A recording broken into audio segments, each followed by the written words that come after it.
हिंदू पंचांगानुसार चैत्र शुद्ध प्रतिपदेला गुढीपाडवा साजरा केला जातो, जो मराठी नवीन वर्षाचा प्रारंभ आहे. गुढी म्हणजे विजय पताका. गुढीपाडव्याच्या दिवशी मांगल्याचे प्रतीक म्हणून नवीन वर्षाच्या स्वागतासाठी घरोघरी गुढी उभारण्याची प्रथा आहे. गुढीपाडवा हा अक्षय तृतीया, विजयदशमी आणि बळी प्रतिपदेचा अर्धा भाग मिळून 3.5 मुहूर्त बनतो. त्यामुळे या दिवशी केलेले कोणतेही शुभ कार्य यशस्वी होते. उत्तर भारतात याच दिवसापासून चैत्र नवरात्रीची सुरुवात होते व ज्याची सांगता ही रामनवमीने होते. यंदा 2026 मध्ये प्रतिपदा तिथी ही 19 मार्चला सकाळी 6:52 सुरू होईल व याची समाप्ती ही 20 मार्चच्या पहाटे 4:52 होईल. शास्त्रानुसार ज्या दिवशी सूर्योदयाच्या वेळी प्रतिपदा तिथी असते त्याच दिवशी गुढी उभारली जाते. शास्त्रानुसार गुढी ही सूर्योदयानंतर शुभ मुहूर्तावर उभारली जाते. जर सूर्योदयाच्या वेळी प्रतिपदा तिथी असेल तर अमावस्येचा कोणताही दोष मानला जात नाही. त्यामुळे 2026च्या गुढीपाडव्यावर अमावस्येचे सावट नाही. 19 मार्चला सूर्योदयापूर्वी प्रतिपदा तिथी असल्याने हाच दिवस अत्यंत शुभ व गुढी उभारण्यासाठी योग्य आहे.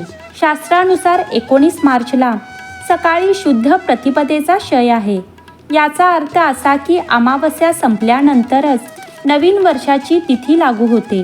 गुढीपाडव्याच्या दिवशी आवर्जून घराची स्वच्छता करून दारासमोर सुंदर रांगोळी काढली जाते. बांबूच्या काठीला रेशमी वस्त्र, कडुलिंबाची पाने, झेंडूंच्या फुलांचा हार आणि साखरेच्या गाठी बांधून त्यावर तांब्या उलट ठेवून गुढी उभारली जाते.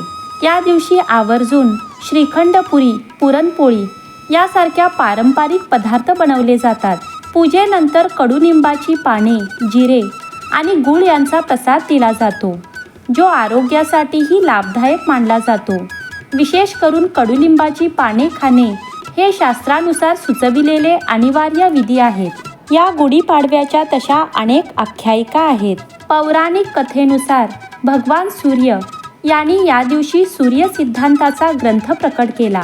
तर आणखी एक लोकप्रिय आख्यायिकेनुसार हा दिवस भगवान श्रीरामाच्या राज्याभिषेकाची जोडतो.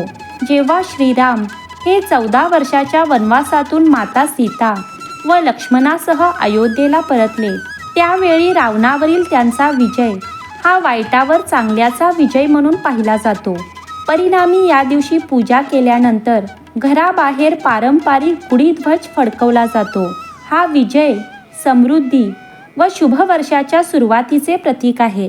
शास्त्रानुसार गुढी ही सूर्योदयानंतर व शुभ मुहूर्तावर उभारली जाते. तर यंदा गुढी पूजनासाठी शुभ मुहूर्त हा सकाळी 6:54 ते 8 वाजेपर्यंत असेल. शास्त्रानुसार सकाळी शुभ मुहूर्तावर उभारलेली गुढी ही सायंकाळी सूर्योदयाच्या आत उतरली जाते. या दिवशी सूर्यास्त हा संध्याकाळी 6:50 होईल.